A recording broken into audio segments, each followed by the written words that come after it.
Stock market అంటే company యొక్క షేర్స్ని by and cell చేసే ప్లేస్ని స్టాక్ మార్కెట్ అంటారు friends.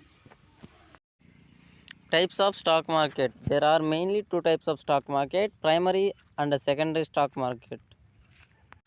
Examples of primary market and secondary market. Primary market examples Paytm and LIC IPO, and secondary market example NSE and BSE, National Stock Exchange and Bombay Stock Exchange. Benefits of stock market. Stock మార్కెట్లో benefits ఏంటంటే wealth creation, ownership in companies.